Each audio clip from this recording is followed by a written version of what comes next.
Saudara-saudara terkasih di dalam Tuhan, salam jumpa dengan saya, Romo Andang Pinawan dari Tresia, Jakarta, ingin mengajak setapak lebih jauh di dalam triduum kita dengan mencoba melihat apa yang bisa kita lakukan dalam upaya untuk bisa tanda petik melangsingkan iman kita. Maka untuk itu pula mari kita buka hati kita mohon rahmat terang Roh Kudus dan bimbingannya supaya apa yang kita niati, apa yang nanti akan kita lakukan juga dapat berbuah untuk sahabat, kerabat, dan masyarakat. Mari kita berdoa. Dalam nama Bapa dan Putra dan Roh Kudus. Amin. Allah Bapa yang Maha Kuasa, Allah yang Maha Kasih, Allah yang Maha Rahim, kami bersyukur sekali lagi bahwa Engkau memberikan rahmat iman kepada kami. Kami telah Kau taburi iman di dalam hati kami untuk dapat kami pelihara dan kami pupuk sedemikian rupa supaya dapat berbuah banyak. Bahwa masih banyak kekurangan dalam diri kami. Kami lebih banyak memperhatikan diri sendiri sehingga terjadi obesitas yang membuat kami hanya tampak lebih baik dan lebih sehat, tetapi mungkin tidak berkenan kepadamu. Kami mohon ampun, kami mohon pengampunan, kami mohon maaf darimu. Karena kami percaya Engkau adalah Maha Rahim, dan kami percaya bahwa Engkau akan memberikan kesempatan kepada kami untuk menjadi lebih baik dari hari ke hari. Bimbinglah pula supaya apa yang telah kami lakukan, kesalahan-kesalahan yang kami perbuat, atau yang tidak kami sadari, dapat kami pelajari sedemikian rupa supaya kami tidak mengulanginya, dan dengan demikian kami dapat menjadi lebih baik. Kuatkanlah niat kami, kuatkanlah kehendak kami, supaya dengan demikian apa yang nanti kami niati dan ingin kami lakukan dapat sungguh-sungguh juga membuat iman kami bertumbuh dan berbuah seperti yang Kau kehendaki, dan menjadi inspirasi bagi sahabat dan kerabat di sekitar kami, demi kemuliaan-Mu kini dan sepanjang masa. Amin. Dalam nama Bapa dan Putra dan Roh Kudus. Amin. Nah, saudara terkasih, kita sudah merenungi bagaimana iman ditaburkan dalam hati kita, dipanggil untuk tumbuh dan berbuah, dan juga kita makin menyadari bahwa bukan hanya tidak tumbuh dan tidak berbuah, tapi hanya tampak rimbun. Dalam arti tertentu, itulah obesitas yang mungkin terjadi di dalam diri kita dan tanpa kita sadari menumpuk menjadi hal yang justru menghambat bagaimana kita berbuah lebih banyak bagi orang lain dan juga bagi dunia ini.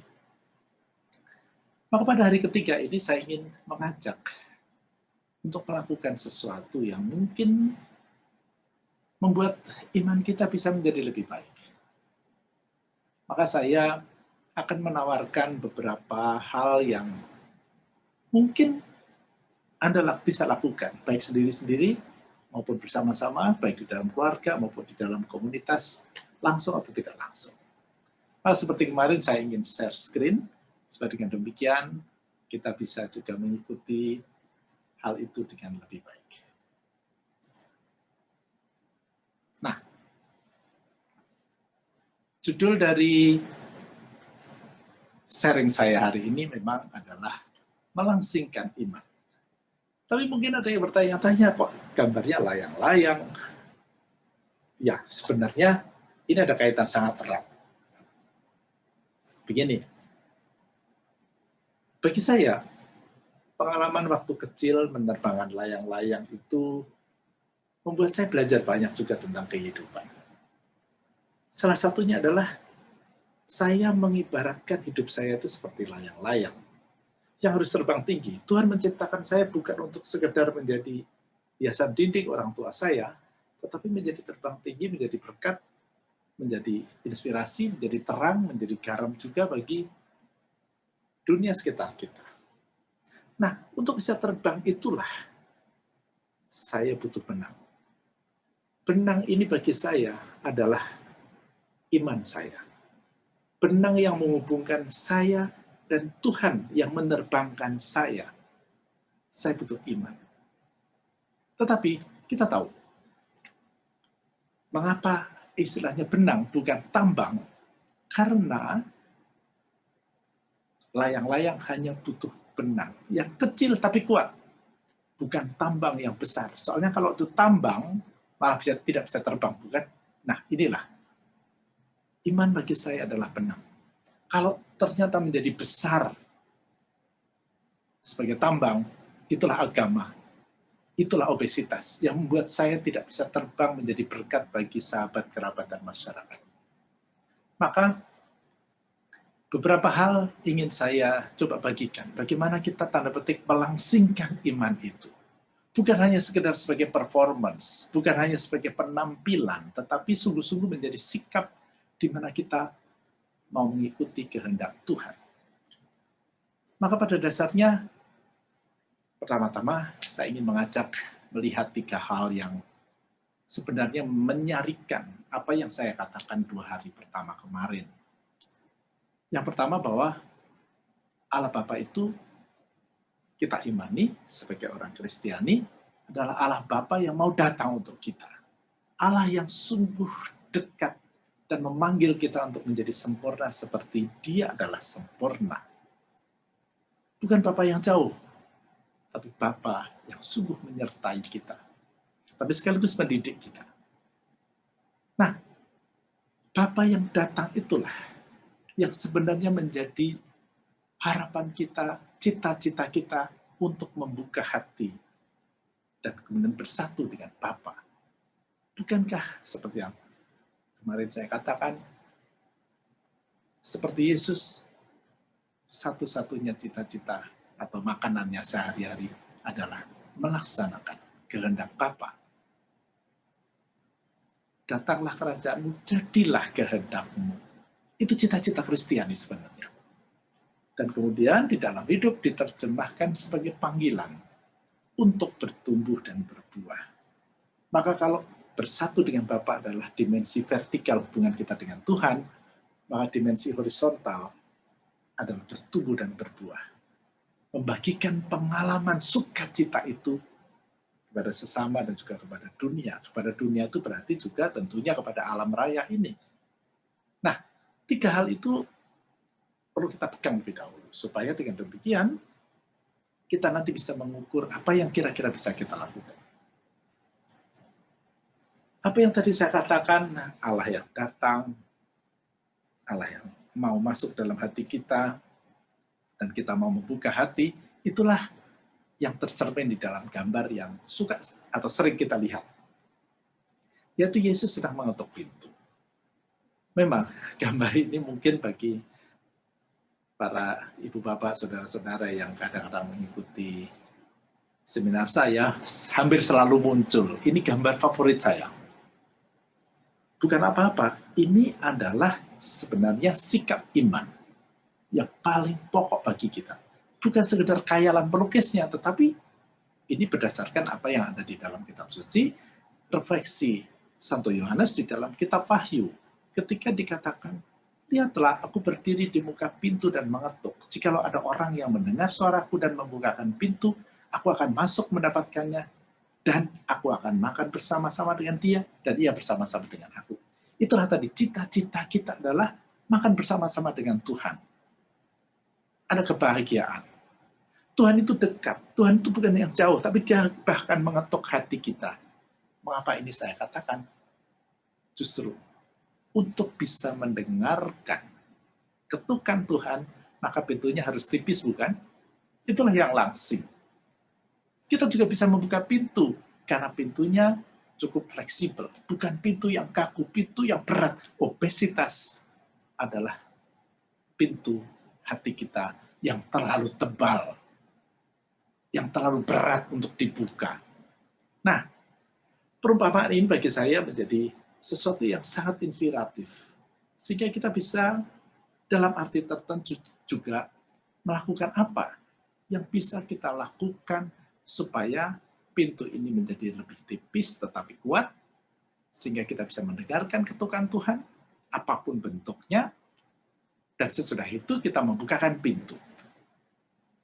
Mungkin saja kita memang mendengarkan ketukan Tuhan, tetapi tidak bisa membuka pintu karena apa? Sudah terlalu berat. Engsel-engselnya sudah karatan. Dan itulah kita butuh sesuatu supaya bisa sungguh-sungguh mempersilahkan Tuhan masuk dalam hati kita. Nah, kita tahu bagaimana kalau orang pengen langsing, yang dilakukan adalah diet. Sebenarnya bukan soal diet mengurangi makanan, tetapi dalam arti tertentu mengontrol supaya kita bisa makan yang sehat. Bukan makanan yang enak saja, yang sehat dan enak ada, tetapi yang terutama adalah yang sehat. Dan ini sekaligus saya ingatkan, bukan bahwa begini, kalau kita makan kan yang pikiran pertama adalah yang enak, padahal seharusnya kan yang sehat. Demikian juga di dalam hidup beriman sebenarnya, kita pun harus mencari makanan yang sehat. Makanan rohani itu adalah makanan yang sehat. Dan ingat apa yang dikatakan Tuhan. Makananku ialah melakukan kehendak Dia yang mengutus aku dan menyelesaikan pekerjaannya. Makanan yang sehat adalah melakukan kehendak Bapa. Bukan kehendak kita, bukan yang enak, bukan yang nyaman, bukan yang menggembirakan, tapi sesuai dengan kehendak Bapa. Itulah yang paling sehat, yang membuat iman kita seperti tadi saya katakan menjadi tumbuh dan berbuah. Nah, mungkin pertanyaannya, makanan yang sehat itu secara rohani yang seperti apa? Sebenarnya diet itu memang punya dua arti, makanan yang sehat tapi juga menguranginya.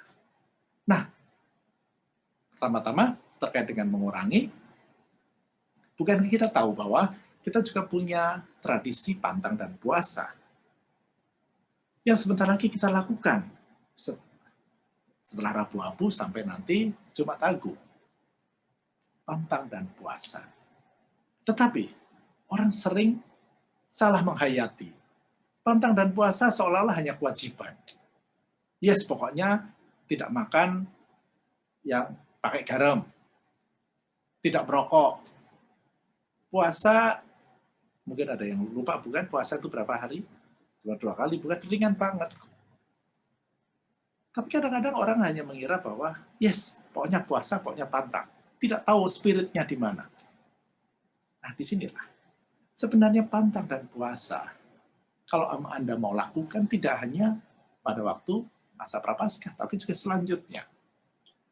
Bagi saya pantang dan puasa itu bukan sekedar untuk memenuhi peraturan, tetapi sungguh melihat bahwa kita diajak untuk mengurangi yang enak, mengurangi yang nikmat. Karena yang nikmat, yang enak inilah yang membuat obesitas, bukan? Demikian juga di dalam kehidupan rohani. Jadi dengan kata lain, kita harus waspada. Jangan sampai kita kegiatan-kegiatan rohani itu hanya motivasinya fisik, motivasinya psikologis, tetapi harus sungguh-sungguh dari dalam. Bahkan pantang dan puasa itu tidak hanya terkait dengan makan dan minum, tetapi juga kegiatan-kegiatan yang hanya menyenangkan kita. Termasuk menurut saya, kegiatan-kegiatan yang tampaknya bersifat rohani, tapi sebenarnya untuk popularitas kita, supaya kita kelihatan eksis. Kalau memang kita harus pantang, kita harus puasa, kita harus berani melakukan. Supaya apa? Makananku adalah melaksanakan kehendak Bapa, bukan kehendakku. Itulah makanan yang sehat. Maka sekali lagi, pantang dan puasa bagi saya, itu ibarat seperti tadi, membuat pintu kita menjadi lebih tipis, sehingga bisa mendengarkan Tuhan, karena kita tidak konsentrasi hanya memikirkan yang enak, yang nikmat, tapi sekaligus mengolesi engsel-engsel pintu itu dengan minyak. Supaya apa? Supaya bisa membuka pintu bagi Tuhan.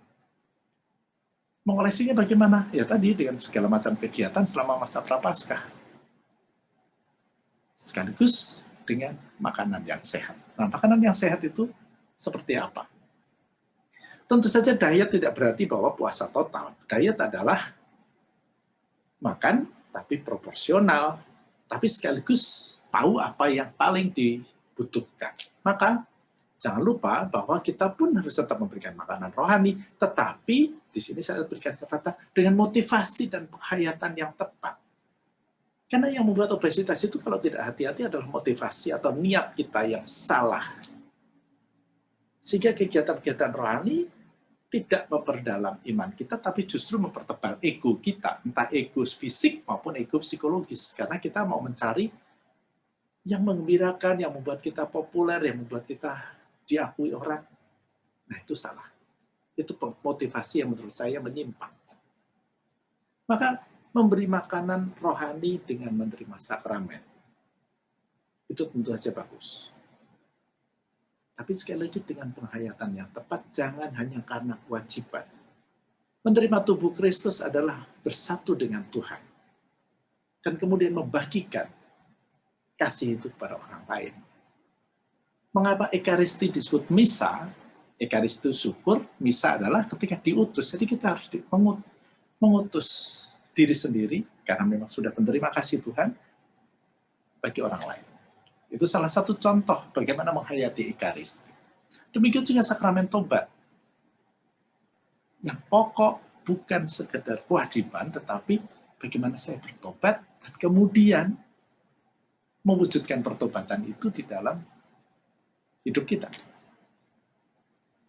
Juga yang kedua, membaca dan merenungkan kitab suci. Ada yang mengatakan, wah kita baca saja, pasti kita dapat pahala. Loh, kok motivasinya dapat pahala? Bukan pahala. Tuhan itu bukan yang seperti berdagang, kalau aku membaca terus dapat pahala. Tidak, membaca dan merenungkannya. Bukan kata dikatakan kita mau mencari kehendak Tuhan, bukan kehendak diri kita. Demikian juga ikut ibadah. Seperti contohnya perayaan Ekaristi, tetapi ibadah-ibadah yang lain. Bagi saya itu adalah sarana bagaimana kita memupuk iman kita. Tetapi harus tepat. Jangan sampai motivasinya hanya karena mau bertemu dengan orang, mau merasa tampil karena kita memimpin ibadat dan segala macam. Itu adalah motivasi yang menyimpang, yang membuat kita obesitas. Termasuk mempergunakan sakramentali. Apa itu artinya sakramentali? Ya termasuk salib. Ya kan? Ada salib, ada kitab suci bentuknya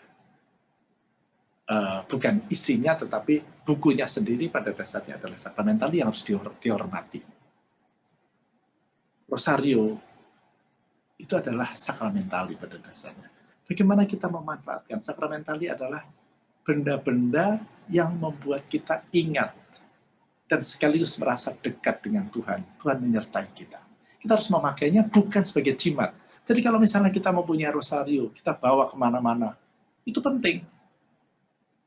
Agar kita merasa disertai Tuhan, dan kita diingatkan untuk selalu memenuhi kehendak Tuhan. Bukan untuk bahwa kemudian kalau aku punya rosario, lalu aku bisa kemana-mana, lalu kebal corona, itu salah. Itu yang kemarin, 2 hari yang lalu kita sebut bahwa agama sekedar sebagai jimat. Untuk kepentingan diri sendiri. Nah, sekali lagi, menyantap makanan rohani adalah hal yang penting, tetapi harus tepat. Nah, itu tadi soal diet. Karena bagaimanapun, yang juga harus kita lakukan, seperti orang yang mau tanda petik membuat badannya langsing, harus olahraga. Jadi bukan hanya diet, tapi olahraga. Nah, demikian juga di dalam hidup, maka harus ada olah rohani.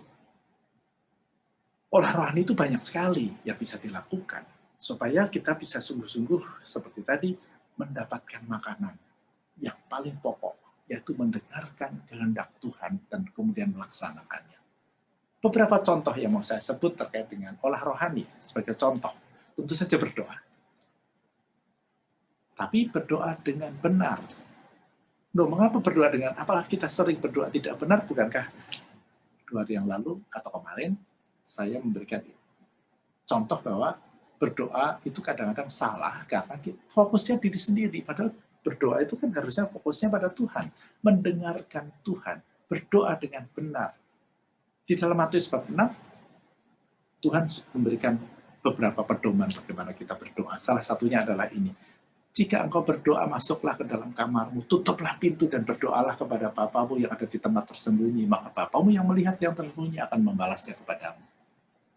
Bukan membalas karena dalam arti tertentu kita mengikuti kehendaknya terus dapat pahala. Tidak. Tapi karena dengan masuk di dalam hati kita, masuk di dalam ruangan kita, di dalam keheningan, itulah kita bisa mendengarkan Tuhan. Tetapi tentu saja dengan latihan-latihan yang lebih pas. Berdoa itu bukan sekedar ritus, bukan sekedar ritual, tetapi sungguh-sungguh bagaimana kita berkomunikasi, dan seperti tadi saya tunjukkan gambarnya, kita membuka hati pada Tuhan. Maka salah satu contoh doa yang menurut saya bagus sekali adalah doa rosario. Doa yang paling populer, tapi kadang-kadang salah penghayatan juga. Salah penghayatannya di mana kita kan hanya suka mencari, pokoknya yang penting 53 Salam Maria. Sehingga begitu 53 Salam Maria, tambahan beberapa doa, tanda salib, lalu sudah selesai. Jadi itu kewajiban, bukan?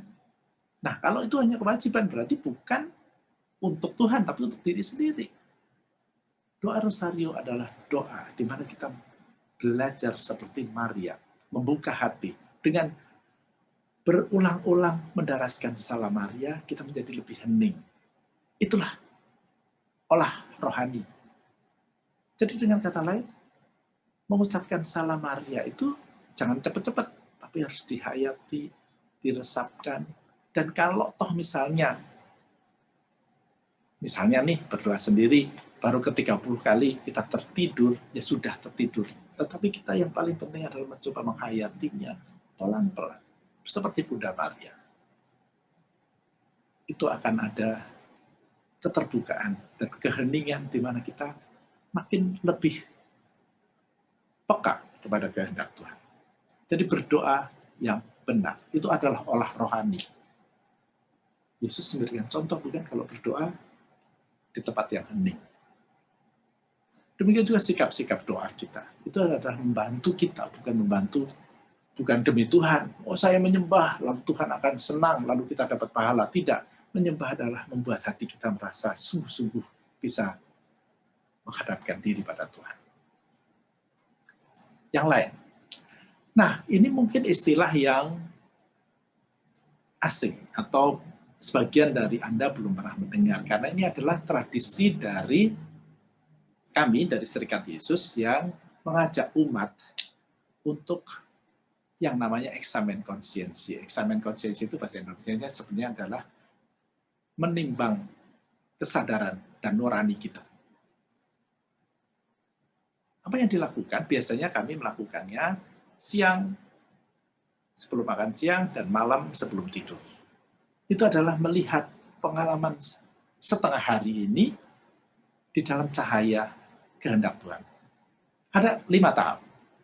Kita mensyukuri rahmat Tuhan, kita mohon rahmat Roh Kudus untuk menerangi dan melihat pengalaman-pengalaman setengah hari ini sebagai karya Tuhan, mencecapi lagi pengalaman-pengalaman itu dari bangun pagi, mandi, ngopi, makan pagi, berkegiatan, berjumpa dengan orang, berjumpa dengan hujan, berjumpa dengan matahari, berjumpa dengan keluarga. Kita rasakan lagi, kita syukuri pengalaman itu, tetapi mohon maaf, mohon ampunlah kepada Tuhan kalau ternyata kita salah bertindak, terutama bagi orang lain. Atau bahkan misalnya tanpa sadar, pada waktu itu kita nggak sadar, tapi sekarang kita sadar, misalnya kita membuang makanan. Bukankah membuang makanan itu salah? Kita mohon ampun kepada Tuhan. Tapi sekaligus kita membangun niat. Jadi kalau itu dilakukan sehari 2 kali, pasti bagus. Tapi andai kata Anda melakukannya malam hari saja, barang 5-10 menit, dengan cara ini adalah olah rohani, di mana kita membangun kepekaan kita akan ketukan Tuhan, yang selalu ingin bersatu dengan kita. Demikian juga, ini contoh lain. Ziarah. Kan banyak sekali nih, gua-gua Maria. Tapi juga banyak yang salah penghayatan. Pokoknya sudah berkunjung ke Bunda Maria, Gua Maria, bawa bunga, bawa lilin, pasang lilin, berdoa di sana, pulang. Jadi kita merasa bahwa sudah sah. Esensi ziarah tidak di situ. Esensi ziarah adalah, kalau mau disederhanakan, mereka yang, ibu bapak yang tahu bahasa Jawa, orang Jawa itu memaknai kata ziarah itu dengan kata siji sing diarah. Satu yang dituju artinya. Siji itu satu, diarah dituju. Maka kalau kita pergi ke Gua Maria, itu adalah salah satu contoh bagaimana kita mengarahkan hati dari rumah ke Gua Maria itu untuk berjumpa dengan Tuhan melalui Bunda Maria. Jadi sikap hatinya adalah sikap bagaimana terus-menerus kita mengarahkan dan membuka jiwa kita pada Tuhan seperti Bunda Maria. Jadi ziarah itu prosesnya sejak dari kita berangkat sampai di tujuan. Maka kadang-kadang ada yang mengkritik ziarah kok rekreasi, ziarek. Itu nanti lebih banyak reknya daripada ziarah. Yes. Kritik itu beralasan, karena kalau tidak, ya pikiran kita lebih banyak reknya daripada ziarah. Padahal ziarah kan seharusnya sungguh-sungguh memfokuskan perhatian kita. Termasuk yang paling terkenal adalah Santiago Compostela, adalah sebuah tradisi di Spanyol yang orang berjalan, yang paling lama adalah 1.100 km, tapi ada juga yang cuma 100 km, itu berjalan, berziarah menuju kota Santiago. Di sana ada gereja, dan orang selama perjalanan itu berolah rohani. Karena apa? Nanti akan dirasakan betapa bahwa namanya orang juga menuju kepada Tuhan, lama-lama barang-barang itu akan ditinggalkan. Jadi yang dibawa hanya yang penting saja. Termasuk bagaimana mengarahkan hati. Maka sebenarnya kalau tempat ziarah itu jalannya bagus, itu kadang-kadang mengurangi esensi dari ziarah itu. Supaya kita benar-benar tahu bahwa menuju kepada Tuhan itu jalannya sempit, bukan? Yesus adalah jalan, kebenaran, dan kehidupan. Dan nanti akan saya tunjukkan. Nah, kembali pada soal ziarah tadi, tentunya bisa kita dalami lebih jauh. Tapi contoh lain, olah rohani juga sebenarnya ketika kita berderma dan bakti sosial, tapi sekali lagi dengan benar. Mengapa saya katakan dengan benar? Karena tidak sedikit yang juga salah. Salahnya di mana? Coba perhatikan. Banyak yang berbakti sosial itu kan hanya mengikuti tradisi saja. Oh ya, Paskah lalu ada bakti sosial, Natal ada bakti sosial, cari yang gampang, yang penting ada foto-foto, yang penting ada kita eksis. Nah, itu salah, bukan? Bakti sosial yang benar adalah sungguh-sungguh keluar dari diri sendiri. Kalau kita berani keluar dari diri sendiri dan tanpa pamrih, maka seperti kita membuka pintu bagi Tuhan. Bukankah Tuhan dalam konteks sosial ini mengingatkan kita dengan perumpamaan ketika kita memberi makan kepada mereka yang lapar, memberikan minum pada yang haus, apa katanya? Apa yang kau lakukan bagi saudaraku yang paling hina, kau lakukan bagiku. Tetapi harus sungguh-sungguh demi kepentingan mereka, bukan hanya sekedar formalitas, bukan sekedar sebagai popularitas. Maka sekali lagi berderma, bakti sosial tanpa pamrih, dan sungguh-sungguh melihat kebutuhan orang-orang di sekitar kita, terutama yang miskin, yang terlantar, yang terpinggirkan, itu akan membuat kita berjumpa dengan Tuhan. Melaksanakan kehendak Tuhan bukan pertama-tama dengan memberikan itu, tetapi membuka hati kita keluar dari diri sendiri, seperti Yesus yang juga memberikan dirinya untuk kita. Ingat, ini yang tadi sudah saya sebut, Yesus adalah jalan, kebenaran, dan hidup. Maka kita pun harus mengikutinya. Gak gampang memang, jalan Tuhan itu sempit. Bukankah Tuhan juga berkali-kali mengatakan, jalan ke surga itu sempit. Maka jalan menuju iman itu juga, iman yang sejati, itu gak gampang. Harus sungguh-sungguh berani dia dan olah rohani yang baik, yang benar.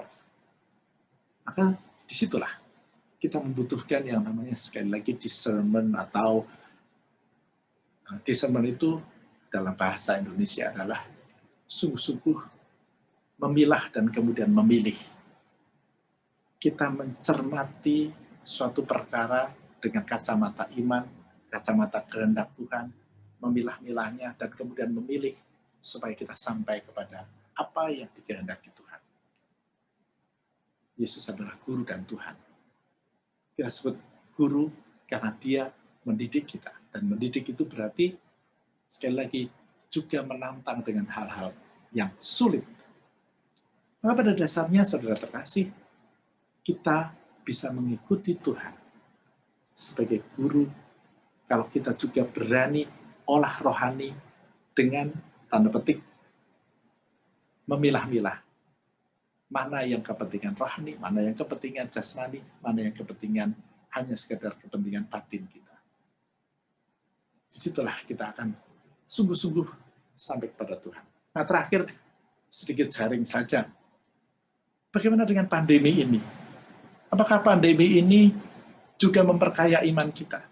Yes, betul. Sebenarnya kalau kita dalami lebih jauh, ini bisa memperkaya iman kita. Ini adalah bentuk olah rohani kalau kita bisa melihat bahwa Tuhan berkarya di dalamnya. Ingat, Tuhan adalah guru, bukan? Dan apa yang dilakukan guru? Guru selalu menuntut kita menjadi lebih baik, bukan? Jadi sempurna seperti Bapa adalah sempurna, seperti kemarin kita merenungi bahwa iman harus berbuah, maka disitulah apa yang dikatakan Santo Paulus bagi saya sangat relevan. Ketika dia mengatakan, hai anakku, janganlah anggap enteng didikan Tuhan dan janganlah putus asa apabila engkau diperingatkannya. Karena Tuhan menghajar orang yang dikasihinya dan ia menyesah orang yang diakuinya sebagai anak. Maka saudara terkasih, kalau kita itu adalah anak Allah, dan kita tahu bahwa Allah mengasihi kita, maka kita adalah anak yang terkasih. Kalau kita adalah anak yang terkasih, kita diajak menjadi lebih baik, dan untuk itu kita dihajar dan kita disesah. Kita bisa melihat pandemi ini sebagai olah rohani dengan melihat beberapa perkara. Sebagai contoh. Nah, ini contoh lain, kalau tadi adalah Santo Paulus yang mengatakan, ini Santo Yohanes. Sama persis. Barang siapa ku kasih, ya ku tegur dan ku ajar. Sebab itu relakanlah hatimu dan bertobatlah. Kita bertobat dari obesitas kita bertobat dari ketebalan pintu hati kita, karena ini ayat 19, yang tadi ayat 20, kita tipiskan pintu hati kita supaya mendengarkan kehendak Tuhan. Itulah pertobatan. Dan kita bisa membuka hati. Nah, mengapa tadi saya katakan bahwa pandemi ini bisa menjadi olah rohani kalau kita bisa menyikapinya dengan benar dan melihat bahwa Tuhan itu memurnikan kita, Tuhan itu mendidik kita. Yang pertama tentunya kita diingatkan supaya tidak serakah. Kita tahu bagaimana bumi ini kita rusak. Kita serakah karena kita membabat hutan. Kita serakah karena kita tidak peduli pada air, pada udara, dan segala macam. Salah satu akibatnya adalah yang namanya global warming atau pemanasan global. Dan disitulah virus-virus dengan mudah berkembang. Maka sebenarnya pandemi ini adalah sebuah pemurnian supaya kita belajar tidak serakah. Tetapi sekaligus keserakahan jasmani ini, kalau kita bisa pangkas, kita bisa kurangi, akan membuat kita bisa menjadi lebih bersifat rohani, lebih bersifat spiritual. Apalagi kalau kemudian kita melihat bagaimana Tuhan juga memurnikan kita bagaimana kita beribadah. Ambil contoh. Dulu sebelum pandemi ketika kita berbicara beribadah di rumah Tuhan, apa yang kita lakukan? Atau yang kita pikirkan, beribadah ke rumah Tuhan ya ke gereja, berarti gereja adalah rumah Tuhan. Gereja adalah rumah Tuhan, iya, tetapi bukan satu-satunya rumah Tuhan. Tuhan ada di mana-mana, Tuhan juga di dalam keluarga kita, Tuhan juga di kamar kita, Tuhan juga di dalam hati kita, bukan? Maka sebenarnya ini adalah kesempatan sangat bagus bagaimana kita melihat keluarga kita adalah sebagai gereja kecil. Kita melihat kamar kita juga sebagai rumah Tuhan, kamar Tuhan, di mana kita bisa berkomunikasi dengan benar. Bukankah tadi dikatakan, kalau kamu berdoa, masuklah kamarmu. Kita berusaha melihat Allah itu sebagai Allah yang sungguh sangat dekat dan ada di mana-mana dan membimbing kita. Berkomunikasi dengan Tuhan adalah berkomunikasi yang fokusnya pada Tuhan, bukan pada kita. Melakukan kehendak Bapa sebagai makanan Yesus sehari-hari adalah memfokuskan diri pada Tuhan, bukan pada kita. disitulah kita akan sungguh-sungguh bisa membuka hati dan menerima Tuhan. Tuhan akan makan bersama-sama dengan kita dan ada sukacita, ada buah roh yang bisa kita bagikan pada orang lain. Dan yang ketiga tentunya panggilan kita. Anda sebagai suami istri dan juga orang tua. Pada waktu pandemi ini kan tidak bisa pergi kemana-mana, work from home. Mengapa ini dimurnikan? Karena Anda harus kembali kepada apa yang dijanjikan pada waktu di altar, bukan? Setia, memberikan diri dalam suka dan duka, dalam untung dan malang, dalam sehat maupun sakit. Sekarang berjumpa 24 jam sehari. Mungkin dulu sedikit masalah, sedikit berantem, sedikit sebel, pergi. Mungkin bahkan pergi itu alasannya pelayanan di gereja, tetapi sebenarnya pergi dari rumah, lari dari suami atau istri. Sekarang enggak, kita dimurnikan. Panggilan itu adalah panggilan untuk menjadi kasih, bukan? Panggilan untuk keluar dari diri sendiri seperti tadi saya katakan. Berarti ini adalah olah rohani juga. Olah rohani supaya kita tidak memperhatikan sekedar kesenangan dan kegembiraan batiniah semata-mata, tapi kembali kepada sesuatu yang rohani. Panggilan adalah bentuk dari hidup rohani yang paling baik. Dan yang tidak dilupakan adalah panggilan sebagai orang tua. Di mana anak-anak sekarang nggak bisa pergi kemana-mana, sekolah di rumah, maka orang tua diingatkan bahwa panggilan mendidik anak itu ada pada orang tua, bukan pada sekolah. Sekolah itu adalah supporting system saja. Dulu orang mengira bahwa kalau sudah bayar sekolah, pendidikan anak diserahkan pada sekolah. Boten, tidak. Panggilan orang tua adalah mendidik anak. Nah, pandemi ini adalah sekali lagi pemurnian Tuhan. Dan kalau kita menyikapi dengan baik, akan ada olah rohani, sekaligus diet tentunya, supaya iman kita makin langsing, iman kita makin sehat, dan di sanalah kita bisa bertumbuh dan berbuah seperti dikehendaki Tuhan. Percayalah bahwa pandemi ini, cobaan-cobaan ini tidak melebihi kekuatan kita. Karena kita tahu, Tuhan selalu beserta kita. Tuhan selalu menjadi guru kita yang tidak meninggalkan kita. Santo Paulus di dalam suratnya kepada umat di Korintus sudah mengatakan seperti tertulis di sini. Maka Ibu Bapak tanpa perlu lebih panjang lagi, karena memang sudah panjang, saya cukupkan sekian sharing saya. Maka sekali lagi saya ingin mengajak merenungkan beberapa hal supaya kita menjadi gampang ingat. Ke depan saya menawarkan beberapa butir untuk menjadi panduan bagaimana beraktivitas dan berkegiatan yang sehat secara rohani. Yang pertama adalah yang tidak mempertebal ego dan menghalangi Allah berkarya. Apa itu mempertebal ego? Ya tadi, hanya mencari kesenangan badan, hanya mencari kesenangan batin, eksis, asik, gembira. Itu baik, tapi kalau berlebihan kita lupa akan fokus mendengarkan Tuhan. Yang kedua, kita cari yang sungguh mendukung untuk bertumbuh dan berbuah. Bukan hanya bertumbuh, tapi berbuah. Maka tadi seperti tadi saya katakan, kalau toh kita itu melihat bahwa pengalaman-pengalaman yang sulit ini ternyata menumbuhkan dan membuat kita berbuah, mari kita hadapi. Dan itu akan terkait dengan yang nomor 5, berani memilih yang sulit. Kita harus berani berkorban. Yang nomor 3, itu agak berdekatan dengan yang pertama, kita harus sungguh berani mewaspadai godaan kesenangan belaka. Mewaspadai itu berani memilah dan memilih. Maka tadi saya tawarkan eksamen itu supaya kita, eksamen konsiliasi yang tadi sudah saya tunjukkan, sebagai bentuk bagaimana kita memilah dan memilih untuk di kemudian hari menjadi lebih baik. Tapi yang keempat, tidak boleh dilupakan. Kita sudah mendengarkan kehendak Tuhan, mari kita siap melaksanakannya. Jangan hanya mendengarkan, terus selesai. Itu namanya obesitas. Kalau ini bisa kita laksanakan, saya kira iman kita akan berbuah. Bisa 30 kali lipat, bisa 60 kali lipat, syukur-syukur 100 kali lipat.